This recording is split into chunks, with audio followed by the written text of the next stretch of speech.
Leer para entender el mundo y para poder cambiarlo, con el propósito de mejorarlo. Leer para cambiar uno mismo, leer por gusto, por pasión, para saber, para conocer y también para dudar, para cuestionar. Letras militantes. Comenzamos. Bienvenidas, bienvenidos a Letras Militantes. El día de hoy nuestra emisión va a ser una emisión especial. Hoy no vamos a abordar un texto como lo hemos hecho en las emisiones pasadas, sino que vamos a retomar una presentación que se realizó hace 3 meses, en el mes de agosto de este año, a invitación de la Comisión de Género y Cultura, de la Comisión de Trabajo del Grupo de Jubilados. Me invitaron a dar una plática que se tituló Presencia Artística y Cultural en el ESME en la primera mitad del siglo XX. Después varios compañeros me comentaron que no habían podido asistir ese día a la informativa de jubilados. Se transmitió por Radio ESME, pero me comentaban que por las mismas características de esta transmisión, pues había cosas que se habían perdido, ¿no? El audio, pues como era un audio directo, no se escuchaba completamente bien. Las imágenes que se presentaron en la pantalla tampoco se veían como que muy claras. Y entonces me preguntaban que qué posibilidades había de que se pudiera hacer nuevamente esta presentación. Y bueno, pues surgió la idea de adaptarla para poder presentarla en el programa. Tuvimos algunas dificultades técnicas, pero finalmente tenemos ya esa presentación y hoy la vamos a poner en nuestro programa de Letras Militantes para que pueda ser del conocimiento de todos. De igual manera los invitamos a estar pues al pendiente de este tipo de expresiones que está haciendo nuestro sindicato para difundir, para impulsar el desarrollo cultural, que es parte del objeto de nuestro sindicato y está establecido así en el artículo 6 de nuestro estatuto sindical.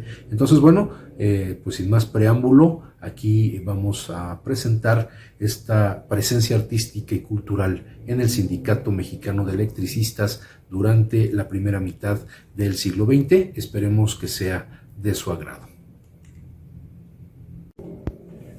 Bien, pues damos inicio a esta presentación sobre la presencia artística y cultural en el Sindicato Mexicano de Electricistas en la primera mitad del siglo XX. Para ello, bueno, es necesario hacer un breve antecedente que se ubica en el México posrevolucionario.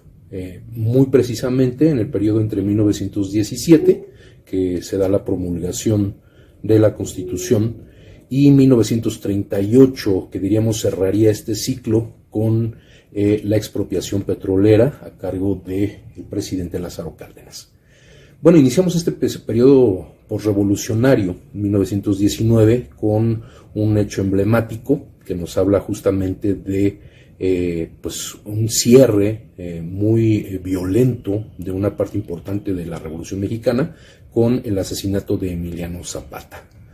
En 1920 se da el plan de Agua Prieta, con el que se da este levantamiento, este periodo de levantamientos constantes contra los gobiernos ya establecidos después de la Constitución, en este caso en contra del gobierno de Venustiano Carranza, y bueno, es asesinado en ese mismo año el entonces presidente Venustiano Carranza. En 1921 tiene lugar el llamado Plan de Saltillo, otro levantamiento armado con el que se busca desconocer a Álvaro Obregón, pero finalmente como muchos otros después, van a ser ahogados por los propios gobiernos que le siguen a este periodo posrevolucionario. En ese 1921 se funda la Secretaría de Educación Pública con José Vasconcelos al frente como primer secretario de Educación Pública, y ese mismo año en el ámbito cultural también es importante destacar que se publica el primer manifiesto estridentista. ¿Qué es el estridentismo? Bueno, es un movimiento artístico y cultural netamente mexicano, aunque con ciertas influencias de la escuela Dada o de la corriente Dada, que va a dar lugar al surrealismo también en la década de los 20 y que tiene que ver con la irreverencia y con la manera poco convencional de asumir el arte. Este movimiento estridentista, si bien se va a fundamentar en el nacionalismo, en lo netamente mexicano, Va a tener también esa dosis de irreverencia, como se manifiesta al final de este manifiesto, valga la redundancia, donde dice viva el mole de guajolote. Y entre sus representantes más importantes, hay artistas interdisciplinarios, aunque algunos se dedicaban a un solo campo del arte. Entre ellos destacan como multidisciplinarios Germán Cueto, que va a ser un artista plástico muy importante, Luis Quintanilla, también multidisciplinario, porque van a dedicarse también a la escritura, a la poesía. Los poetas van a destacar muchísimo Manuel Maples Arce y Germán List Arzubide, que van a ser como que la cabeza de este movimiento estridentista. Manuel Maples Arce, recordado sobre todo por su cuento muy corto de El café de nadie. Entre los prosistas y periodistas que se van a sumar a este esfuerzo cultural muy nacional está Arqueles Vela, Carlos Noriega Hope y Javier Icaza. Y en las artes visuales se va a contar con Ramón Alba de la Canal, pintor muralista, que va a destacar más adelante, como lo vamos a mencionar. Leopoldo Méndez, dibujante, grabador, que también va a tener una carrera muy destacada en la cultura mexicana del siglo XX. Fermín Revueltas, uno de los ilustres miembros de esta familia artística tan importante, los Revueltas. Jean Charlotte, otro pintor muralista, junto con Fermín Revueltas, junto con Ramón Alba de la Canal, que van a ser responsables de los murales del Colegio de San Ildefonso. Y también participan fotógrafos, particularmente una pareja muy importante, los dos extranjeros, pero los dos con un arraigo muy fuerte en México y que van a hacer su aporte al movimiento estridentista, Tina Modotti y Edward Weston. En 1921, después del manifiesto estridentista, también regresa a México Diego Rivera, después de estar en Europa, particularmente en París, terminando sus estudios sobre pintura, y va a ser requerido para distintas obras justamente en la Secretaría de Educación Pública de Vasconcelos. En 1922 muere Ricardo Flores Magón en Leavenworth, en la prisión de Leavenworth en Estados Unidos. Y ese mismo año regresa también a México David Alfaro Siqueiros, quien también había estado en Europa. Da inicio ese mismo año la creación de los murales en la SEP y en San Ildefonso. Recordemos los murales de la SEP, sobre todo a cargo de Diego Rivera, y en el caso de San Ildefonso se da este equipo de trabajo convocado por Rivera, por el propio Siqueiros y por José Clemente Orozco, junto con otros destacadísimos pintores como los que ya mencionamos, Ramón Alba de la Canal, Fermín Revueltas, Jean Charlotte. En 1923 tiene lugar el otro cierre violento de este periodo revolucionario con el asesinato de Francisco Villa. Y se da una declaración revolucionaria de Adolfo de la Huerta, que va a tener sus diferencias incluso con el gobierno de Álvaro Obregón. Da inicio ese año en el ámbito cultural un conflicto entre las posiciones nacionalistas y las posiciones cosmopolitas. Por una parte, tenemos en la construcción de esta identidad nacional a un grupo de escritores, pintores, artistas muy destacados que van a defender a toda costa la postura nacionalista. Algunos, como el caso de los tres grandes, Rivera, Siqueiros y Orozco, el propio Revueltas, se van a orientar más hacia la izquierda, hacia la ideología comunista, dentro también de este marco nacionalista, y dentro de los cosmopolitas se van a presentar algunos artistas, algunos dramaturgos, algunos poetas que defienden el derecho a ser cosmopolitas, a ser, a buscar este impulso artístico en el extranjero, en formas artísticas que no son netamente mexicanas. En ese 1923 se da a conocer el manifiesto del Sindicato de Obreros Técnicos, Pintores y Escultores. Este sindicato, muy sui generis, es justamente formado por Rivera y por David Alfaro Siqueiros, que comenta José Clemente Orozco que el propio Rivera ya traía, el propio Siqueiros ya traía la idea del sindicato desde su estancia en Europa, y lo único que hizo fue adaptarlo a terreno mexicano. Y este sindicato es al que se van a afiliar todos estos pintores, escultores y artistas que van a participar en la decoración de los muros del Colegio de San Ildefonso y de la Secretaría de Educación Pública. En 1925 comienzan pues los conflictos religiosos en nuestro país.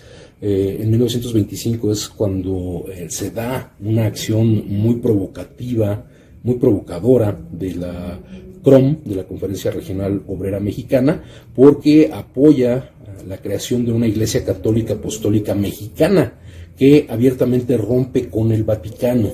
Y justo al año siguiente, en 1926, se instituye la llamada Ley Calles, que es una modificación al Código Penal, impulsada por el propio Plutarco Elías Calles, para limitar las manifestaciones religiosas y establecer mecanismos de control más precisos que lo que establecía la Constitución del 17 en su artículo 130 sobre la libertad religiosa. Esto se buscaba limitar o suprimir la participación de las iglesias en general en la vida pública. Pero en algunos casos, en algunos estados de la República se llegaron a excesos, como establecer leyes que obligaban a los ministros de culto a que fueran personas casadas, limitaban el culto religioso únicamente a las iglesias, no se podía hacer fuera de los recintos religiosos, o incluso prohibían que se usaran hábitos religiosos fuera de estos recintos. O sea, los padres, las monjas, no podían vestir sus hábitos fuera de las iglesias, fuera de los templos.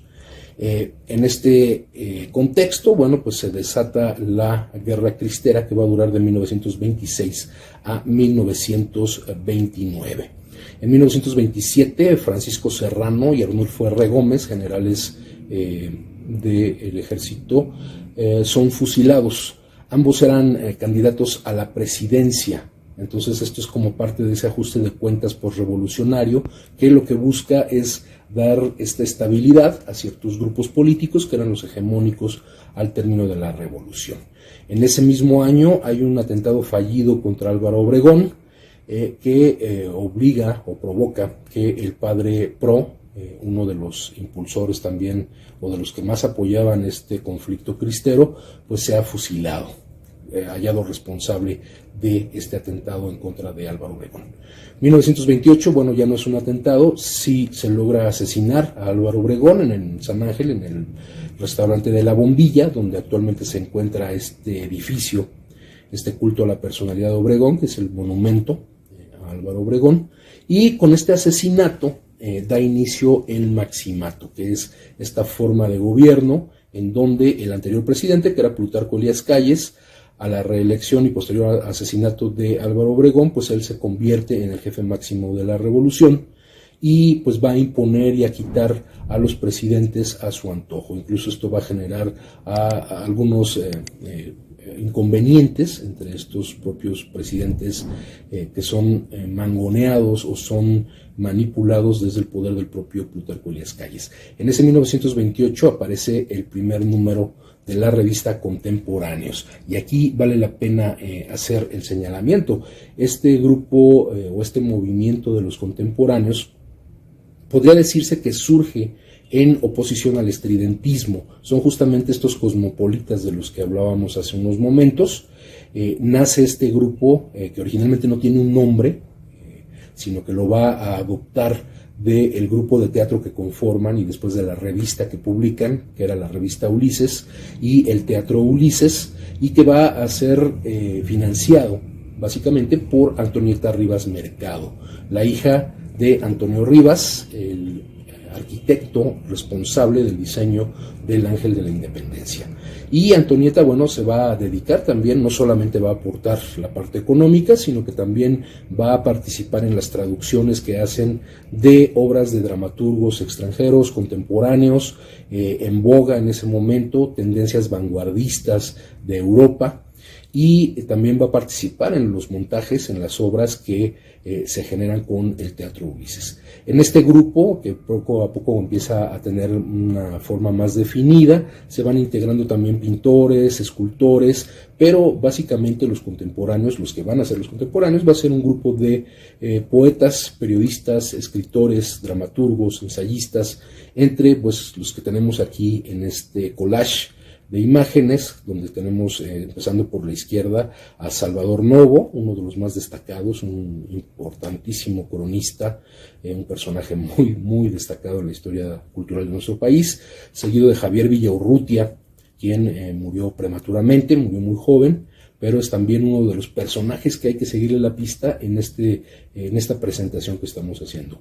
José Gorostiza, Jaime Torres Bodet, Gilberto Owen, Carlos Pellicer, Enrique González Rojo, Celestino Gorostiza, hermano de José, Bernardo Ortiz de Montellano, Samuel Ramos y Jorge Cuesta integran como cuadro muy más constante de los participantes en esta corriente de los contemporáneos. Y bueno, en esta polémica que se da justamente en este antagonismo con los artistas nacionalistas, pues ellos son objeto de burla, particularmente por sus preferencias sexuales.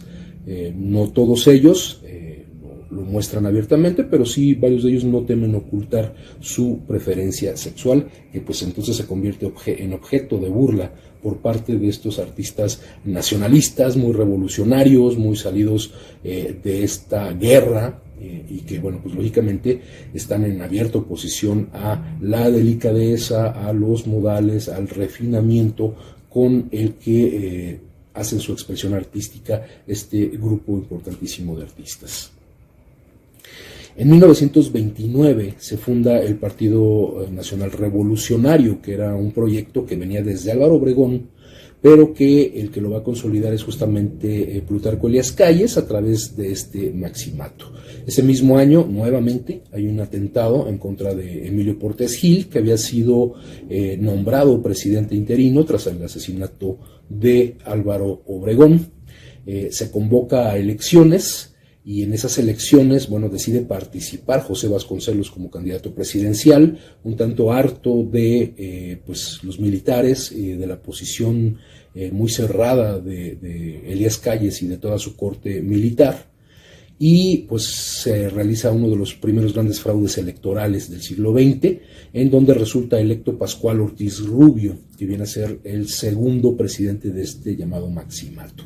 En ese mismo año, el 29, se publica La sombra del caudillo en Madrid, del autor mexicano Martín Luis Guzmán, quien había sido testigo de primera fila de toda esta conspiración y toda esta lucha por el poder que, como decíamos, pues dio lugar al homicidio de Francisco Serrano, que había sido candidato a la presidencia. Escribe la novela La sombra del caudillo, lógicamente utilizando seudónimos, creando personajes que no son los reales, pero hablando justamente de ese proceso importantísimo que dio lugar a los hechos que conocemos hoy en día. En 1930 hay un atentado ahora contra Ortiz Rubio, el presidente electo. Resulta con una cicatriz en el rostro de este atentado que se da en su contra y que pues va a desestabilizar mucho el gobierno del país, pero sobre todo al propio Ortiz Rubio, que 2 años más tarde va a renunciar a la presidencia, tanto pues harto de que no se logran resultados con su gestión, como por la intromisión del propio Plutarco Elías Calles. Lo sustituye Abelardo L. Rodríguez. En ese año del 32 se crea el Teatro de Orientación, justamente ya dirigido por Celestino Gorostiza y Javier Villaurrutia. Son los que se van a encargar ya de esta expresión teatral, que va a tener mucho respaldo desde el gobierno en Bellas Artes. Es donde van a tener sus oficinas, van a poder utilizar los escenarios de la Secretaría de Educación Pública para desarrollar este teatro de orientación. Va a tener este teatro prácticamente 4 temporadas, y la última es la que tiene que llamar mucho nuestra atención. Lo vamos a ver un poquito más adelante. En 1933 nace lo que van a llamar la CROM depurada. Recordemos la CROM, fundada por Luis Napoleón Morones, quien fue uno de los fundadores del Sindicato Mexicano de Electricistas, participante en la huelga de 1916, pero que en 1917 participa en el Congreso Fundacional de la CROM en Veracruz. Participa sin la autorización del Sindicato Mexicano de Electricistas y por tanto es expulsado de nuestra organización, pero se convierte en el secretario general de la CROM. La CROM, una central de trabajadores muy destacada, muy importante, pero que se fincaba sobre todo en la relación política con los gobiernos. No era tanto el interés de la organización de los trabajadores, sino la relación con el gobierno y los beneficios que pudieran encontrar incluso en el ámbito de los puestos políticos. Entonces se crea esta CROM depurada, hartos justamente de este manejo que hace Morones. El que sale y crea esta CROM depurada es Vicente Lombardo Toledano, otro político intelectual muy destacado en el siglo XX en México. Él fue miembro de la generación de 1915 de una llamada Sociedad de Conferencias y Conciertos, que se le conoce más como el Grupo de los Siete Sabios, en donde pues destacan sobre todo Manuel Gómez Morín, que va a ser uno de los fundadores del Partido Acción Nacional, que fue rector de la Universidad Nacional Autónoma de México, y Alfonso Caso, también otro destacadísimo intelectual mexicano. Y este grupo de los Siete Sabios ya después se van a integrar personajes como Narciso Bassols, como Luis Enrique Erro, científicos, Daniel Cosío Villegas, intelectual político mexicano, y bueno, es Lombardo Toledano quien forma parte de ese grupo, quien se dedica a la política de lleno y que va a dar lugar a esta organización. En ese año, en el 33, se funda la Liga de Escritores y Artistas Revolucionarios, la LEAR, que, pues lógico, tiene una fuerte corriente ideológica de izquierda. Es fundado por Leopoldo Méndez, que pues era estridentista, Luis Arenal, a quien también tenemos que seguirle la huella, Juan de la Cabada, Pablo Higgins, un pintor buenísimo, viene de otro país, pero se queda en México, Javier Guerrero, un destacado grabador y pintor, Hermilo Abreu Gómez, un dramaturgo, ensayista, intelectual muy importante, Santos Balmori, que también va a tener, hay que seguirle la pista tanto a Hermilo Abreu como a Santos Balmori. Santos Balmori va a ser pintor, ilustrador, que va a colaborar incluso con la revista Lux, esto entre pues varios artistas que van integrando la LEAR, a la que después se van a integrar José Mancisidor, un escritor también muy destacado de este periodo, el propio Silvestre Revueltas, hermano de Fermín de José, Arqueles Vela, también de los estridentistas, Agustín Yáñez, uno de los autores destacados del periodo revolucionario, y Efraín Huerta, un jovencísimo Efraín Huerta. En lo que sigue tenemos que, bueno, en 1935 tienen lugar estas famosas declaraciones de Plutarco Elías Calles en contra de Cárdenas por el boom de huelgas que hay en nuestro país y por una supuesta permisividad que se le atribuye al gobierno de Cárdenas y que lo que genera pues es una acción inmediata por parte de los trabajadores y las trabajadoras organizados. Y quien toma la iniciativa pues es justamente el Sindicato Mexicano de Electricistas, dirigido entonces por Francisco Breña Alvírez, quien convoca a formar el Comité Nacional de Defensa Proletaria, que es con el que le van a plantar cara a Plutarco Elías Calles y van a declarar su apoyo abierto a el presidente Lázaro Cárdenas, quien pues prácticamente rompe con este hecho y con muchos otros, pero sobre todo con este hecho rompe con el maximato que buscaba seguir imponiendo Plutarco Elías Calles y que incluso va a significar su exilio, va a significar su salida del país junto con Luis Morones. En 1936, derivado de este Comité Nacional de Defensa Proletaria, se funda la Confederación de Trabajadores de México, la CTM, en la que participan pues el Partido Comunista, participa el Sindicato Mexicano Electricista, participan los mineros, ferrocarrileros, petroleros, y ese mismo año, en el 36, tiene lugar la famosa, la muy destacada huelga del Sindicato Mexicano de Electricistas en contra de la Mexican Light and Power Company o la Compañía Mexicana de Luz y Fuerza Motriz. En 1937 llegan a México 500 niños españoles a partir de este conflicto bélico que se da en España, esta revuelta, este golpe en contra de la República Española, que pues al final va a dar lugar a la dictadura de Francisco Franco. Entonces, en el 37 llegan estos 500 niños españoles, conocidos también como los niños de Morelia, porque es donde van a llegar a establecerse y a dispersarse. Llegan exiliados por la guerra civil. Ese mismo año también llega a México León Trotsky, exiliado también, el artífice del Ejército Rojo, uno de los protagonistas de la Revolución Rusa de 1917, que finalmente pues es perseguido por distintas partes del mundo y por instancias del presidente Lázaro Cárdenas se le da asilo en nuestro país.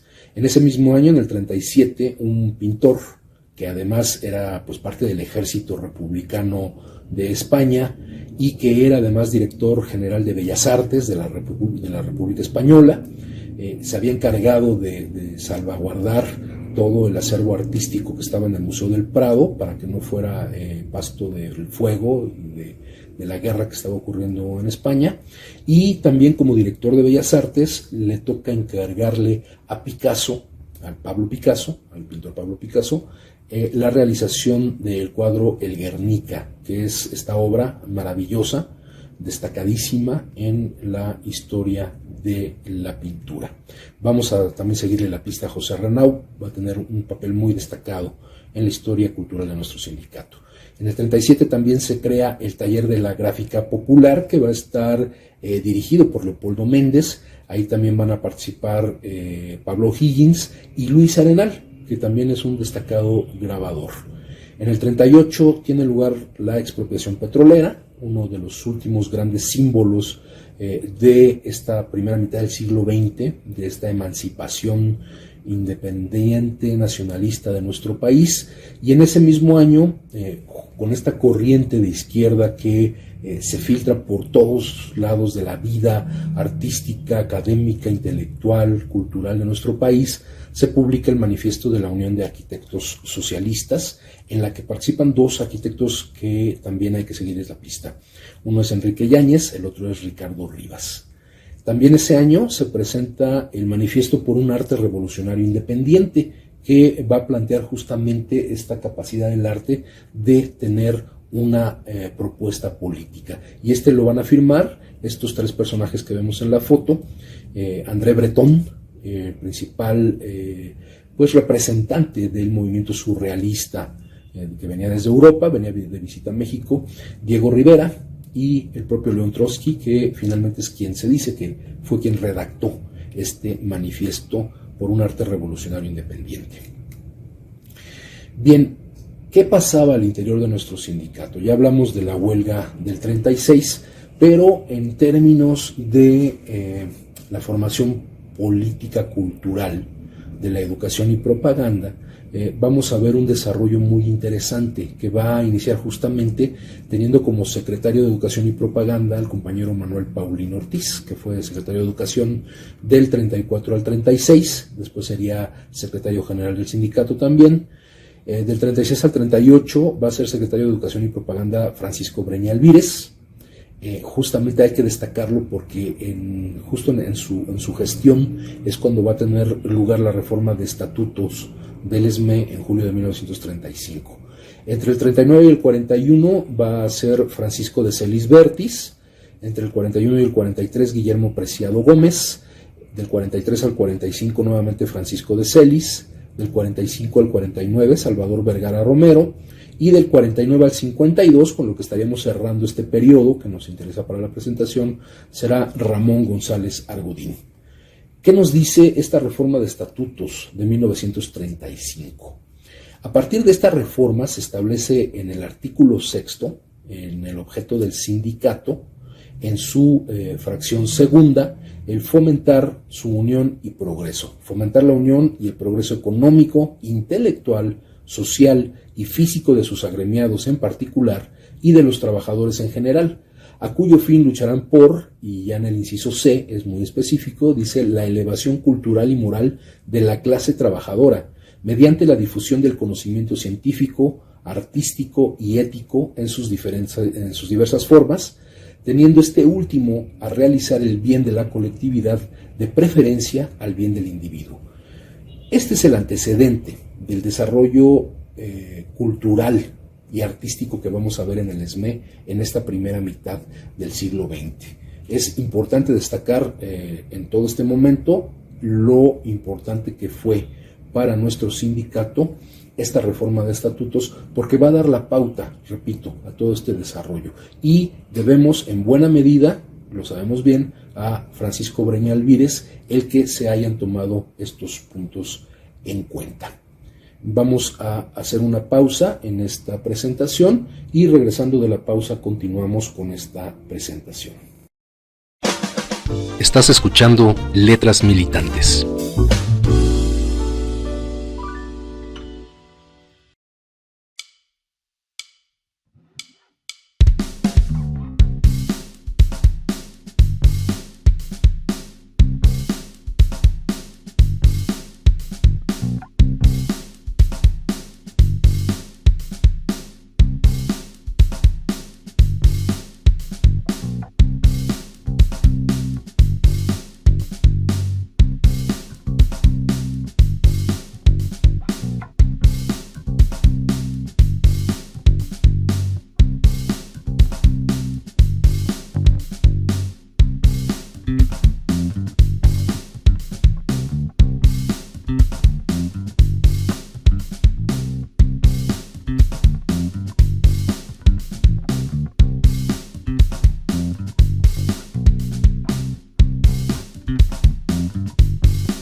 Letras Militantes. Continuamos.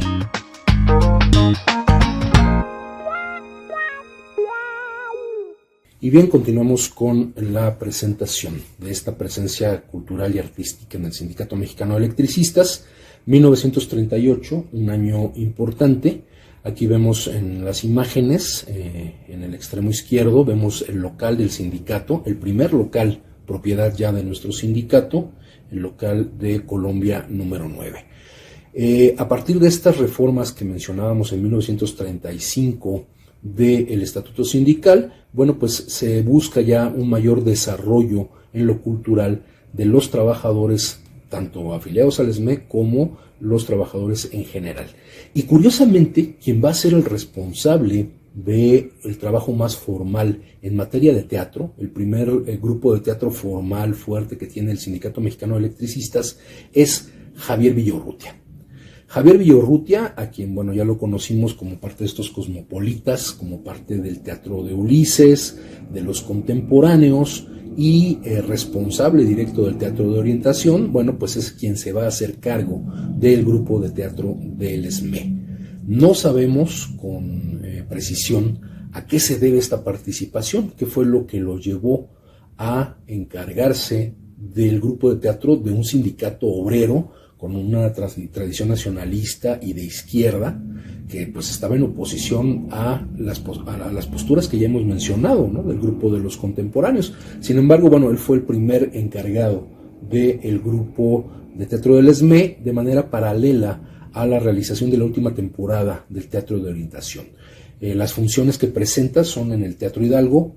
Recordemos, el local sindical no tenía la capacidad para dar cabida a todas las actividades que ya se estaban desarrollando en el sindicato. Entonces, en este Teatro Hidalgo, que está cerca de la calle de Mesones, en Isabel la Católica, ya no existe el edificio, pero bueno, ahí estaba este Teatro Hidalgo, que era propiedad del Instituto de Bellas Artes. Ahí se presentaron las obras también del grupo de teatro del ESME.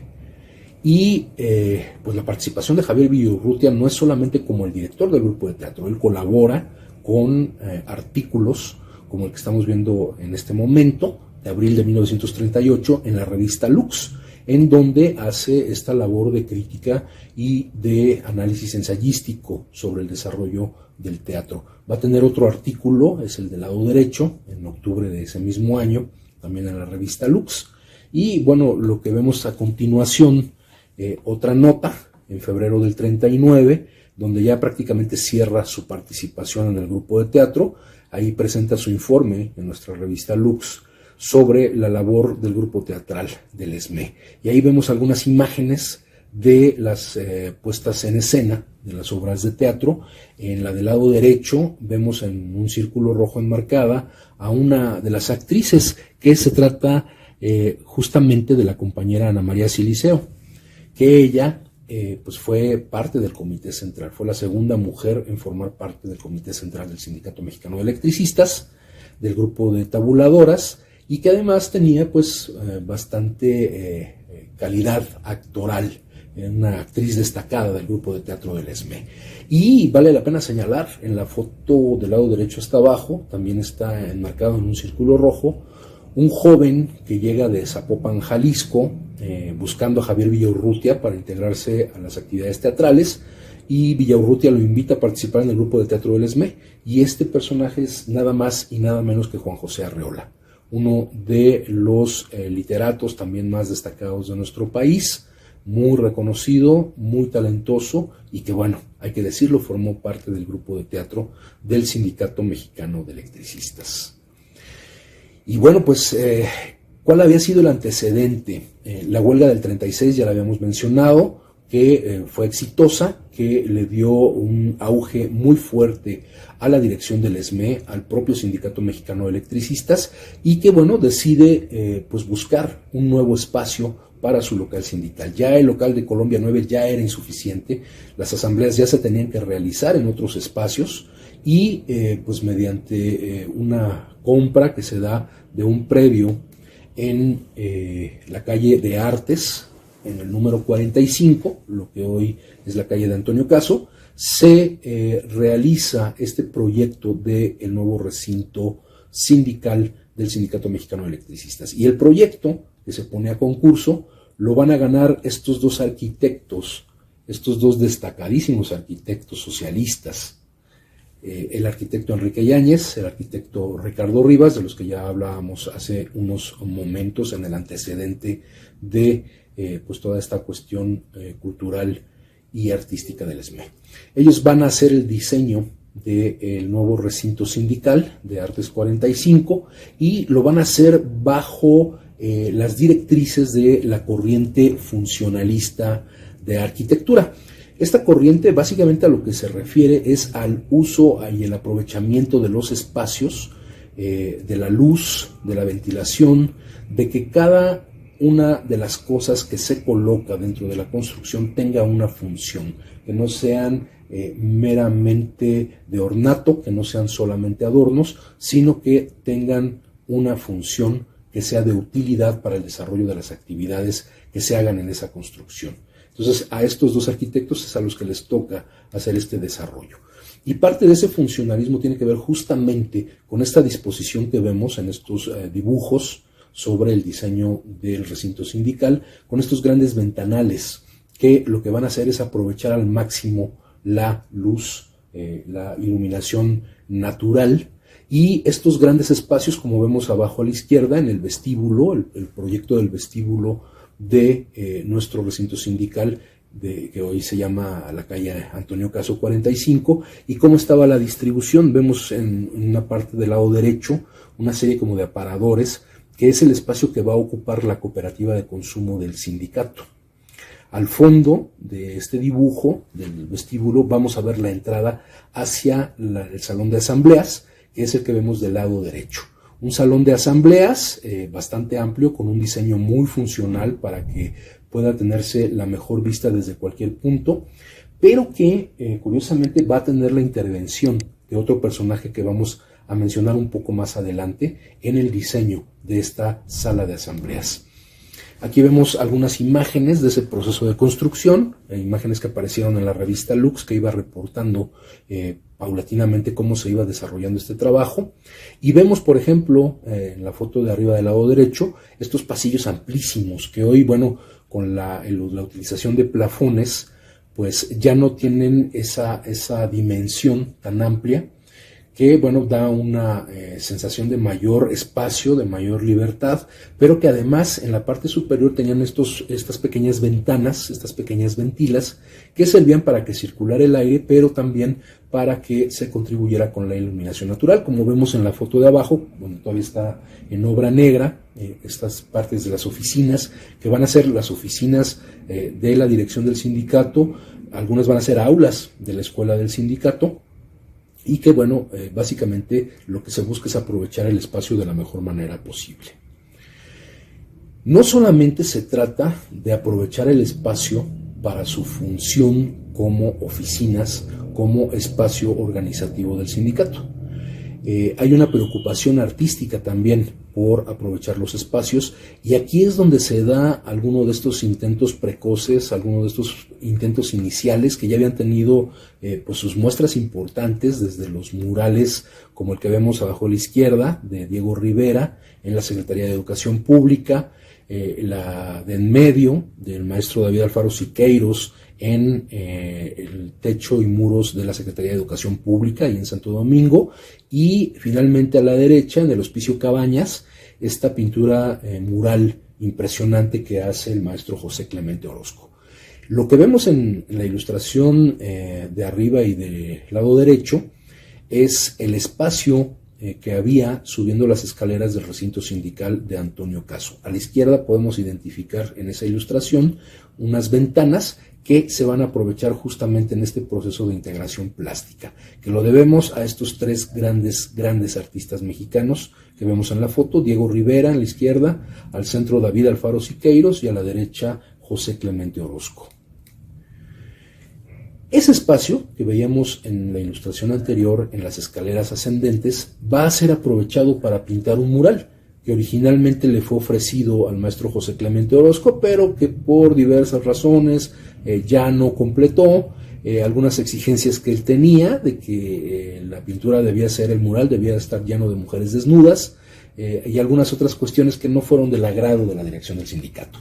Entonces van a la segunda opción, que es David Alfaro Siqueiros, un militante comunista 100%, quien también hace un trabajo innovador que ya venían desarrollando junto con Diego Rivera y Orozco en San Ildefonso y en la Secretaría de Educación Pública. Bueno, pues ellos ya tenían la experiencia del trabajo colectivo.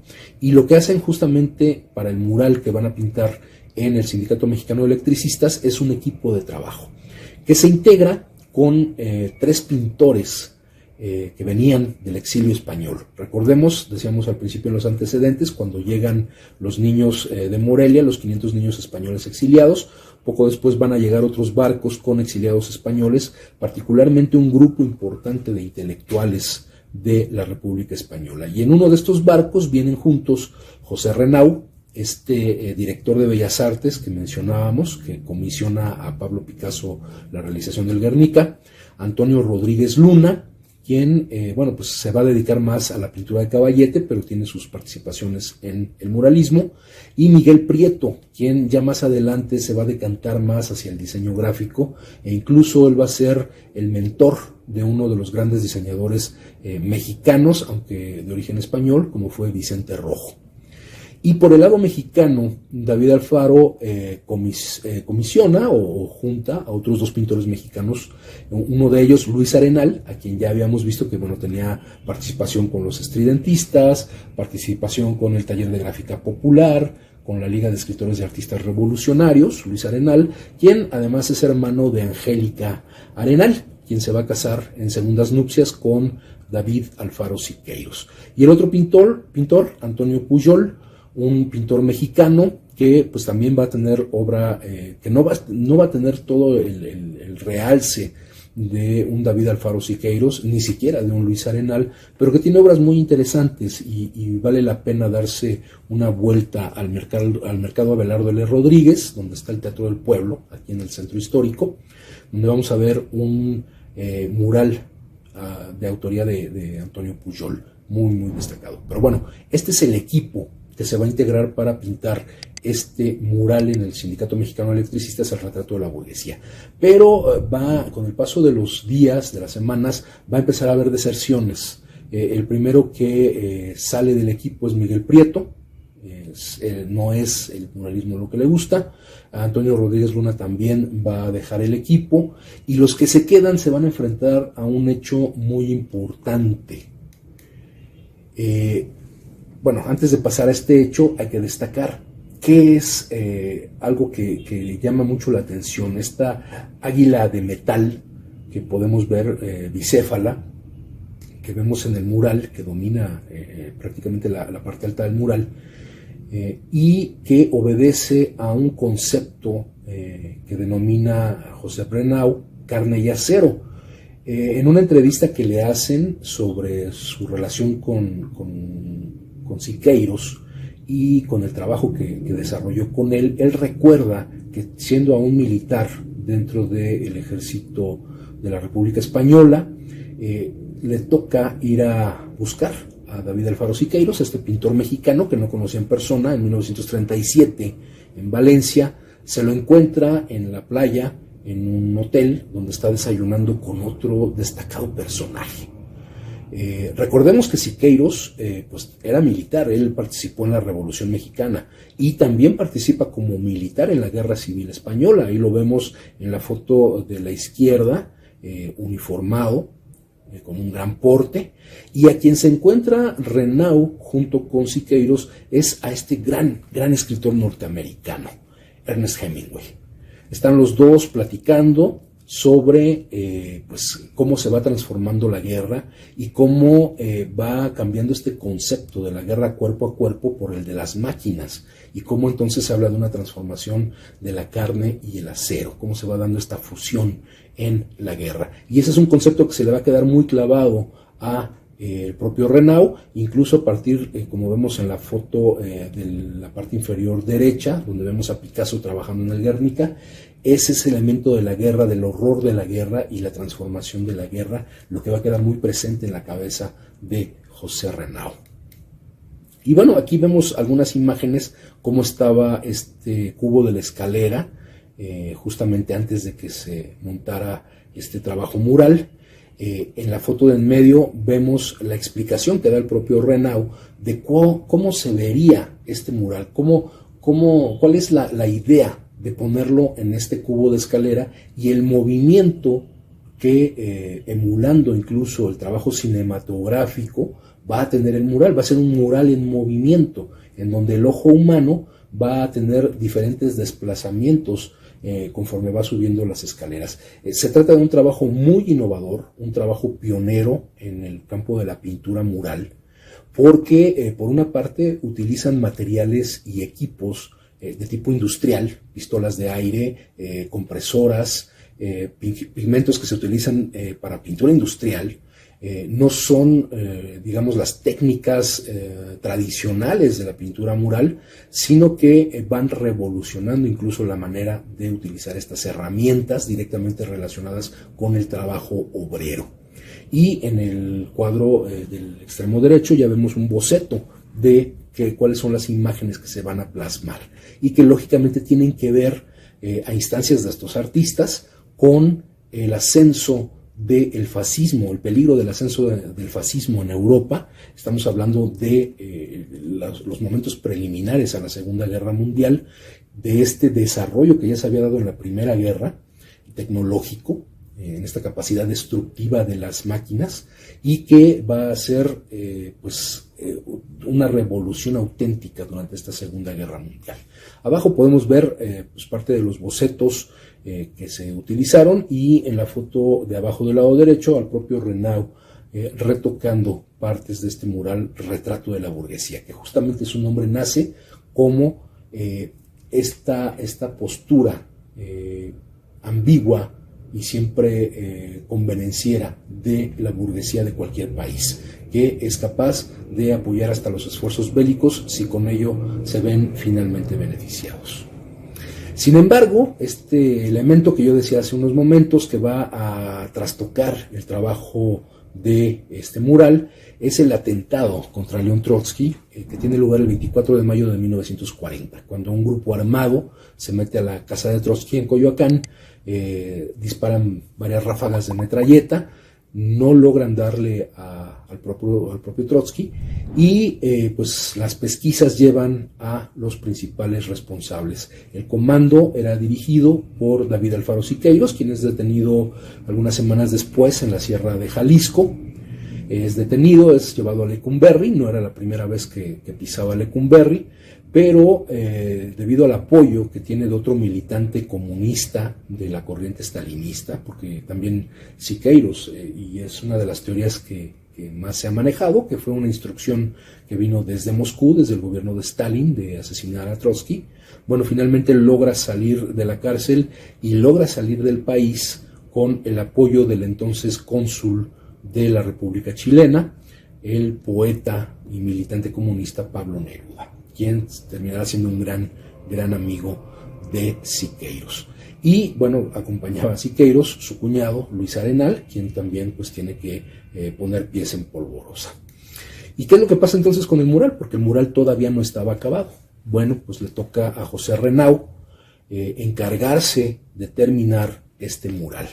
Recibe la ayuda de su esposa, también exiliada, la pintora también española Manuela Ballester, quien pues apoya finalmente a José Renau a terminar el retrato de la burguesía. Y Renau, al mismo tiempo, bueno, pues se dedica a ilustrar también, a colaborar en las portadas de la revista Lux. Ahí tenemos arriba dos ejemplos de las portadas que realizó Renau. Y pues ahí tenemos también la foto del documento en el que se compromete por escrito a terminar este mural. Y es mucho de llamar la atención, porque la versión que termina José Renau del mural difiere de la que conocemos hoy en día. Lo podemos ver muy claramente en esta máquina infernal, que hoy la conocemos como la máquina que exprime la sangre de los trabajadores, de los obreros, y da lugar al dinero del que goza la burguesía. Bueno, en su versión original, en esta máquina infernal, en una máquina de guerra, lo que veíamos era justamente a niños que eran aplastados en esta máquina infernal, a hombres más abajo, cadáveres que estaban dentro de esta máquina infernal de guerra. Las imágenes le parecieron demasiado fuertes a la dirigencia del sindicato, por lo que le pidieron que modificara esa parte del mural. Y la que queda hoy, pues creo yo, es mucho más impactante, porque abajo vemos los tentáculos de este monstruo capitalista que se alimenta de la sangre de los trabajadores y que incluso modifica parte del escenario que vemos bajo tierra. Si tomamos en cuenta el piso en donde están los burgueses del lado izquierdo y los soldados del lado derecho con sus máscaras antiguas, vamos a ver que en la versión original el piso está firme, está bien, y en la nueva versión vamos a ver que hay grietas, que se rompe, porque lo que podemos ver abajo es justamente cómo este capital destructor, bélico, pero también explotador, genera este caos, esta muerte, esta sangre derramada de trabajadores, incluso en accidentes industriales, como podemos ver hoy en día esta parte del mural del retrato de la burguesía. Y bueno, Renau en algún momento también se le ofreció la oportunidad de continuar su trabajo como pintor en la sede del sindicato con otro mural que estaba proyectado para el vestíbulo, pero que pues ya no se pudo realizar. Hubiera sido una cosa muy impresionante. La idea era justamente convertir esta integración plástica en una constante en el edificio sindical. Cuestión que pues podemos pensar que todavía se puede realizar. Hay ese espacio para la cultura visual, la cultura pictórica, que pudiera ubicarse en el lobby de Antonio Caso 45.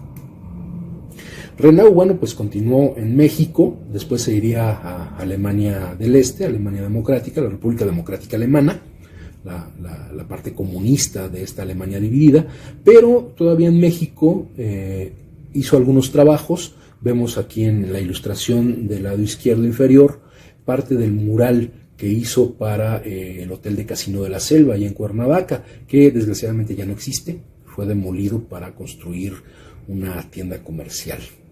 Y arriba vemos los carteles. Fue un destacado cartelista y se dedicó a hacer carteles para el cine mexicano.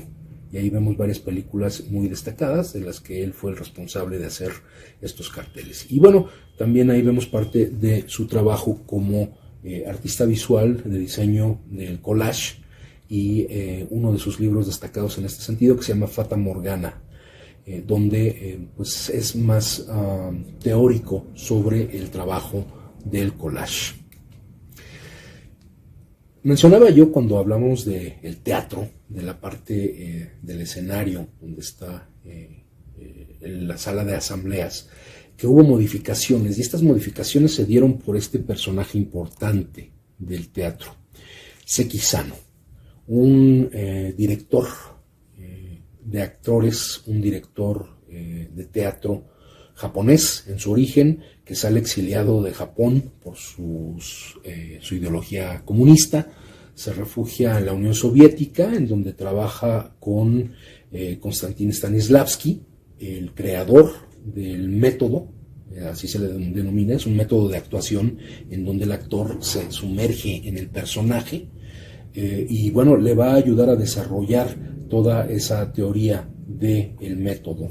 Después pues tiene que salir de la Unión Soviética a instancias de pues la mala relación con el poder stalinista, se refugia en los Estados Unidos, donde pues tampoco dura mucho tiempo, y ahí es donde conoce a Rufino Tamayo, el pintor mexicano, que le dice, pues vente a México, acá te podemos conseguir donde trabajar.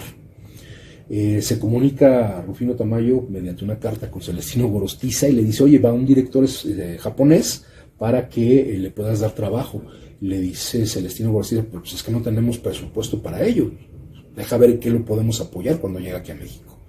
Y cuando llega aquí a México, lo llevan justamente al Sindicato Mexicano de Electricistas, a las oficinas todavía en Colombia número 9, estaba en construcción el edificio de Antonio Caso, y bueno, ahí es donde conoce a Javier Villaurrutia, y Villaurrutia le da la estafeta del grupo de teatro del ESME.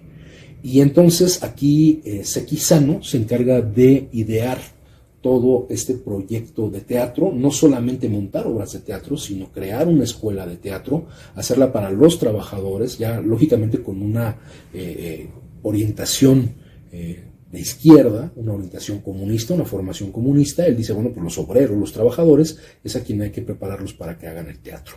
Y entonces va a crear este proyecto denominado Teatro de las Artes, en donde va a aplicar estas técnicas de Stanislavski y va a ser pionero en el continente, porque esta idea del método lo van a utilizar en los Estados Unidos unos años después, en el Actors Studio que va a inaugurar los directores de cine Elia Kazan y Robert Lewis, y que en los 50 los va a sustituir Lee Strasberg, que va a ser el gran maestro de actuación cinematográfica, que va a tener entre sus alumnos a Marilyn Monroe o a James Dean. Bueno, todo eso primero lo hizo Seki Sano y lo trajo a México, en contraposición al teatro tradicional muy, muy arraigado a lo español, con las actuaciones como las de María Teresa Montoya, que era la actriz española por excelencia que dominaba en el teatro mexicano en esas primeras décadas del siglo XX. Y entonces él viene a revolucionar esa parte con el método de Stanislavski y crea este Teatro de las Artes. Aquí vemos esta preciosa imagen del auditorio, el que hoy conocemos como Francisco Breña Alvírez, con su diseño original como rampa que le permitía una mayor visibilidad. Ahí vemos el semicírculo del escenario, que sale incluso hacia las butacas para dar una mayor cercanía al público, y ahí vemos el piano, el Steinway, que todavía tenemos aquí en nuestro recinto sindical de Insurgentes 98, en el auditorio Ernesto Velasco. Pero van a ser a la imagen del Teatro de las Artes. Preparémonos para un nuevo teatro mexicano, era lo que nos decía esta escuela de teatro. Y bueno, Seki Sano se rodea de un equipo muy interesante, de personalidades muy, muy destacadas. Algunas de ellas ya las mencionamos en el antecedente, por eso era muy importante comentarlo. Pero bueno, esto lo va a dirigir prácticamente Seki Sano, que se va a encargar del área de teatro. Va a tener un apoyo muy fuerte de Silvestre Revueltas, y va a estar también la parte de la danza, que fue otro de los rubros, otra de las actividades artísticas más importantes de este Teatro de las Artes, a cargo de una bailarina fundamental de la danza moderna, que es Waldine von Frankenstein. Waldine, quien después va a ser pareja de Seki Sano, se va a encargar de esa parte de la danza. Infortunadamente, pues fallece Silvestre Revueltas antes de montarse la primera gran obra, que va a ser La Coronela, una obra dancística con música original de Silvestre Revueltas, que no logra terminarla, fallece antes de terminar esta obra musical. Pero van a entrar al quite algunos personajes importantes también de la música: el maestro Carlos Chávez, fundador de la Orquesta Sinfónica Nacional. El maestro Blas Galindo también va a apoyar para completar esta pieza musical, y Rodolfo Halfter, un emigrado español que llega justamente en el mismo barco con José Renau, con Miguel Prieto, él también va a colaborar en la parte musical, del desarrollo musical. Otro personaje a la izquierda, Germán Cueto, que ya lo mencionábamos desde Los Estridentistas, en la LEAR, y que se va a encargar del Teatro Guiñol, que es el primero que va a empezar a funcionar en el edificio de Artes 45. Abajo de él vemos a Lola Álvarez Bravo, una de las fotógrafas más importantes de nuestro país y que se iba a hacer cargo y se hizo cargo durante algún tiempo de la parte cinematográfica, que tenía que ver tanto con escribir sobre el cine como buscar la manera de proyectar películas en esta instancia, en esta sala de teatro de las artes. También se va a encargar de tomar fotos para la revista Lux. La parte de teatro pues también tiene mucho que ver con artistas visuales, artistas plásticos muy importantes. Destaca arriba hasta la parte derecha la figura de Isabel Villaseñor. Isabel Villaseñor, una pintora, muralista, escritora, intérprete de música popular, autora de corridos, actriz, que también se va a encargar de la parte de las escenografías y los vestuarios para el grupo de teatro. Miguel Covarrubias, también un destacadísimo artista plástico, pintor.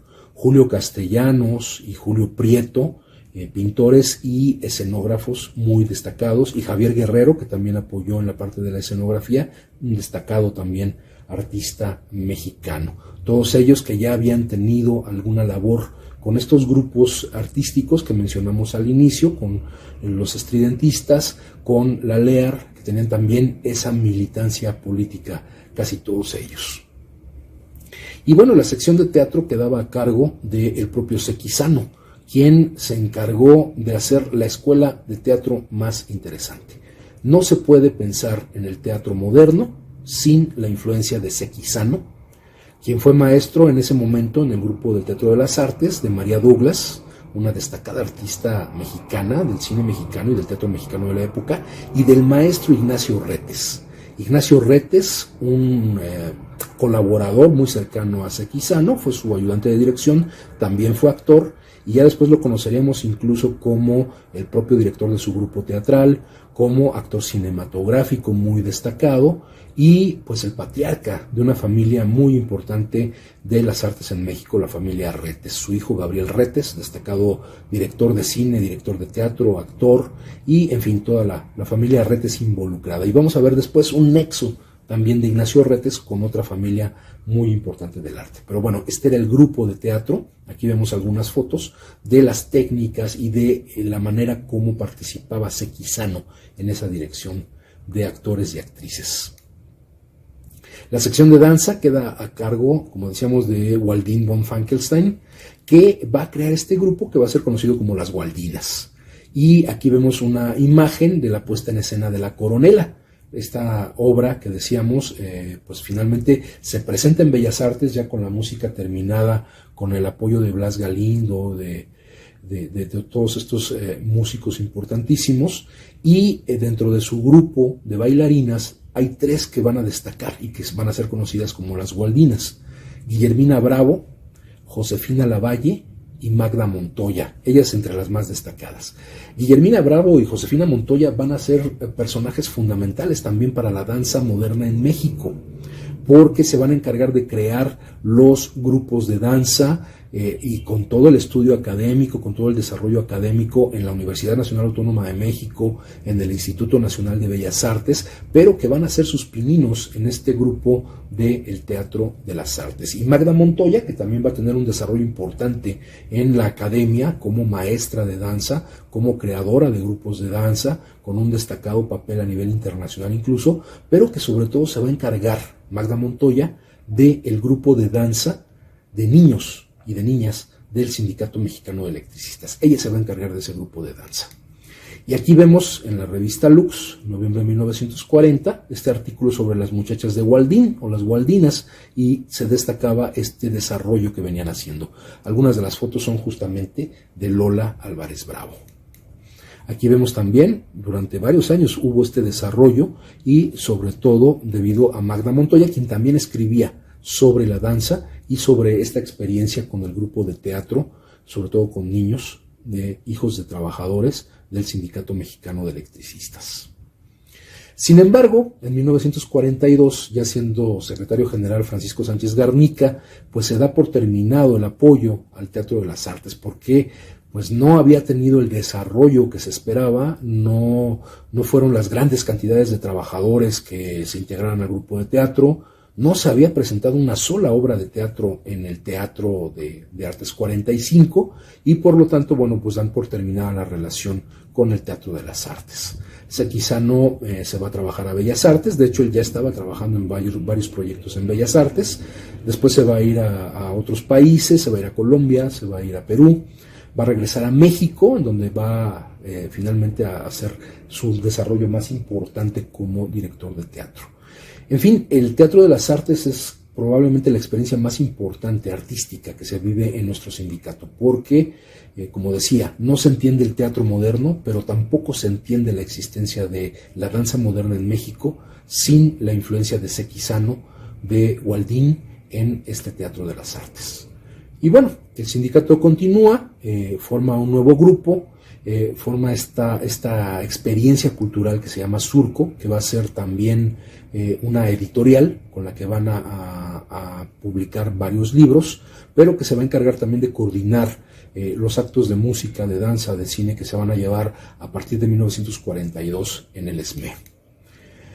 Recordemos en ese momento, 1942, 28 de mayo, México le declara la guerra a los ejércitos del eje, de Alemania, de Japón y de Italia, tras el hundimiento de los buques Potrero del Llano y Faja de Oro en la zona pues del Golfo de México, del Caribe mexicano, en la zona de Florida, y frente a eso, bueno, pues México entra en la Segunda Guerra Mundial. Parte de este desarrollo militar o de la participación de México en esta Segunda Guerra Mundial se debe también a el trabajo político que desde el gobierno de Franklin Roosevelt se da con el tema de la buena vecindad, fortalecer la buena vecindad. Aquí los vemos a Roosevelt y a Ávila Camacho en una comida y bueno, justamente para buscar el apoyo y evitar que hubiera filtraciones de los ejércitos enemigos y de espías, que sí los había y sí los hubo, se encarga de nombrar, además de la cuestión propiamente bélica, se crea la oficina del coordinador de asuntos interamericanos, que tiene que ver básicamente con cuidar que los negocios se siguieran llevando a cabo. Y nombra como responsable de esta oficina a Nelson Rockefeller, lógico, el señor de los dineros, y le comisiona que haga pues una serie de actividades para reforzar la relación con los países de América Latina. Recordemos que Argentina se declara neutral en esta Segunda Guerra y que ahí llegan incluso varios personajes exiliados después de la Segunda Guerra del ejército nazi. Bueno, como parte de esta política de la buena vecindad, Rockefeller comisiona a dos cineastas para que hagan un trabajo de propaganda y que fortalezcan los lazos culturales con los países de América Latina. Uno de ellos es Walter Elias Disney, aquí lo vemos aquí, una foto muy joven, y que se encarga de hacer un corto que después va a dar lugar a otra película, pero que en esta primera experiencia del Pato Donald con otros compañeros de América Latina, en este caso el debut de Pepe Carioca, hacen esta película llamada Saludos Amigos. Pero hay otro personaje que se le comisiona también hacer este trabajo cinematográfico y que es uno de los directores de cine más destacados en la historia de la cinematografía mundial. Se trata de Orson Welles, director de El Ciudadano Kane, que se estrena en 1941. En 1942 pues está en los cuernos de la luna, aunque empieza a tener algunos problemas. Era conocido por haber hecho esta grabación de La Guerra de los Mundos, y que generó un pánico absoluto en Nueva York en esta radionovela que hizo. Y que por aquellos tiempos, bueno, en 1942 era pareja de la mexicana Dolores del Río, que en ese entonces todavía era una actriz conocida en los Estados Unidos, en el cine de Hollywood. En ese tiempo justamente hay un conflicto fuerte interno en nuestro sindicato, porque hay posturas encontradas dentro de la base del Sindicato Mexicano de Electricistas. Hay quienes lo dicen abiertamente, dicen hay que apoyar a al gobierno de Estados Unidos, hay que apoyar a los aliados. Hay una postura de izquierda, militancia comunista, que dice sí estamos en contra del fascismo, pero no estamos a favor de apoyar a los aliados, a los burgueses. Y hay incluso, aunque no se crea, una tendencia de algunos compañeros que defienden a nacionalsocialismo y al fascismo. Se da este debate interno muy fuerte, hay críticas porque, bueno, el entonces secretario general firma un pacto de unidad obrera, David Roldán, en ese momento, es el que firma el pacto de unidad obrera, y bueno, se genera todo un conflicto que se va a solventar con la realización de un mitin de unidad obrera antifascista en la Ciudad de México, que originalmente se iba a hacer en el Frontón México, pero por la cantidad de gente que llegó, se decidió cambiarlo al Teatro del Sindicato Mexicano de Electricistas. Y aquí tiene lugar este mitin importante, el mitin de unidad obrera antifascista, con personalidades muy importantes. Justamente llegan Orson Welles y Dolores del Río, y ahí en el auditorio Orson Welles dirige unas palabras al público presente. Lo vemos en la foto de hasta abajo del lado izquierdo, ahí vemos el tocado de plumas y telas de Dolores del Río, y a su lado a un joven Orson Welles, que en la foto de junto lo vamos a ver ahí al micrófono, ¿no?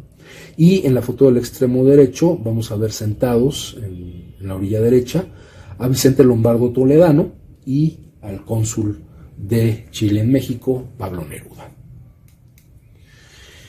En esos meses, bueno, pues ya había iniciado la invasión nazi en territorio soviético y se desarrolla la famosa batalla de Stalingrado, una batalla durísima, una de las experiencias más aterradoras en el desarrollo de la Segunda Guerra Mundial. La lección no aprendida de que el invierno ruso es siempre el punto en donde pueden perder los ejércitos, ya lo había probado Napoleón, y lo prueba ahora Hitler en Stalingrado. Entonces, meses de desarrollarse esta batalla, pues causan sorpresa, causan mucho la atención de la gente que pues empieza a discutir qué es lo que está pasando en ese frente soviético. Y así se realizan una serie de eventos en la sala de asambleas del Sindicato Mexicano de Electricistas, en donde se presentan películas, se hacen actos de apoyo al ejército soviético, y el punto más alto de estos homenajes y de estas emocionantes actividades en pro del ejército soviético tiene lugar el 29 de septiembre de 1942. Se realiza un acto en donde tenemos como invitados, como oradores, además de los dirigentes políticos presentes, los dirigentes sindicales, tenemos a intelectuales como José Mancisidor, que ya lo habíamos comentado, parte de la Liga de Escritores y Artistas Revolucionarios, Efraín Huerta, un joven poeta mexicano, muy cercano al cónsul de Chile, Pablo Neruda.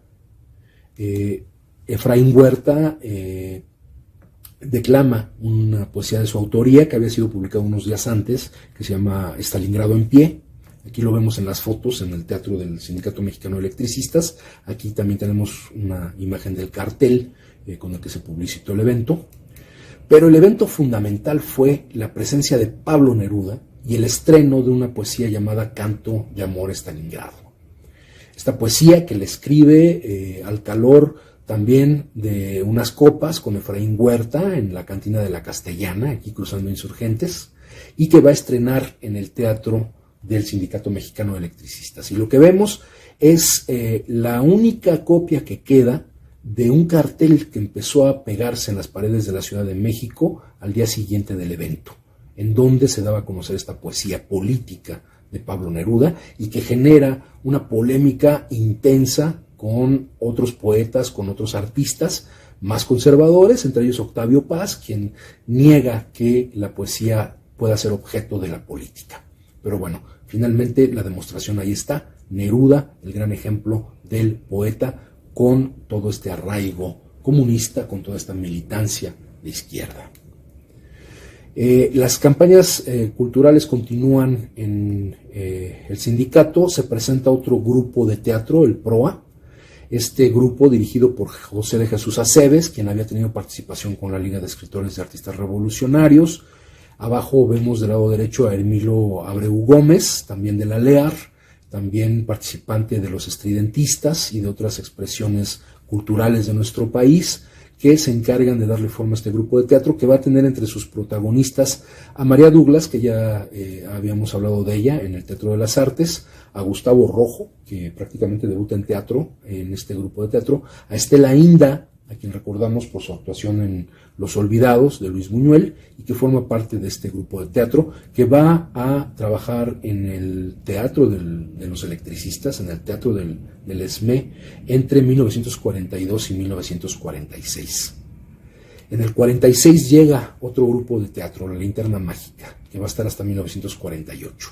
Y esta ahora es dirigida por Ignacio Retes, quien había hecho su debut como asistente de dirección con Sequizano y que ahora tenía su propia compañía de teatro, con su cuñado, entonces era su cuñado, el escritor, activista político, comunista y redento, poco convencional, José Revueltas, hermano de Fermín, hermano de Silvestre Revueltas, y quien participa como dramaturgo escribiendo obras de teatro, incluso hace su debut como director de teatro con la obra Israel de su autoría en el Teatro del Sindicato Mexicano de Electricistas. Ahí vemos el programa que se conserva por ahí de esta obra de teatro. Y en este grupo de teatro participan actrices como Amparo Ribelles, actores como Ramón Gay y escenógrafos, pintores muy importantes como Carlos Mérida y Juan Soriano. De ese tamaño es la participación cultural en los eventos que se dan en el Sindicato Mexicano de Electricistas. Y bueno, cerramos ya esta etapa con la presentación en junio de 1950, una serie de conciertos de la Orquesta Sinfónica Nacional que se realizan en el ESME, y el tercero, con el que cierra esta serie de conciertos, la Orquesta Sinfónica Nacional es dirigida nada más y nada menos que por el maestro José Pablo Moncayo, el autor de El Huapango de Moncayo. Imagínense ustedes, ahí vemos la imagen del lado izquierdo, la sala llena del Teatro de Antonio Caso 45, y en las otras fotos vemos al maestro Moncayo dirigiendo a esta importante orquesta de nuestro país. Como puede verse, se trata de una parte importantísima de la cultura, no solo del ESME, sino de nuestro país. Y bueno, pues con eso termina esta presentación, un poco larga, porque pues son aspectos muy importantes, muy interesantes que hemos visto a lo largo de este siglo XX de vida del Sindicato Mexicano de Electricistas. Lógicamente, en las décadas siguientes pues hubo importantes expresiones artísticas y culturales, pero no tuvieron la relevancia que podemos ver en esta presentación. Por varios aspectos, hay que considerar, como decíamos al inicio de la presentación, que hay una serie de situaciones, un antecedente, un contexto que es este periodo posrevolucionario, en donde se va a dar el enfrentamiento entre diferentes posiciones sobre lo que debe ser la cultura para las y los trabajadores. Y bueno, lo que vimos en estos primeros años del siglo XX, pues fue no solo en el ESME, sino en el resto del país e incluso en el resto del continente, cómo expresiones de vanguardia empezaron a tomar lugar dentro de el ámbito cultural y artístico de nuestros países, de nuestra América. Y en el caso de México sí debe destacarse mucho el papel del Sindicato Mexicano de Electricistas, porque como se dice en la presentación, si no ha sido por el ESME, no puede entenderse el desarrollo del teatro moderno, como pasó con Sequizano, o de la danza moderna con Waldín, y con estas compañías de teatro y de danza que pues nacieron aquí en el ESME. Sus principales exponentes se formaron en el ESME y posteriormente se encargaron de darle difusión masiva a través pues de las propias instancias del gobierno, de las universidades. Entonces, bueno, es un elemento que no debemos perder de vista, es parte de esta historia importantísima que tiene nuestro Sindicato Mexicano de Electricistas. Bueno, pues por el momento es todo en Letras Militantes, nos veremos aquí la próxima semana. Muchas gracias y muy buen día.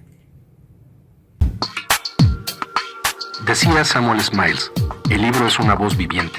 Es una inteligencia que nos habla y que escuchamos. Acompáñanos en la próxima emisión de Letras Militantes, a través de Radio SME, donde a los libros les damos la palabra.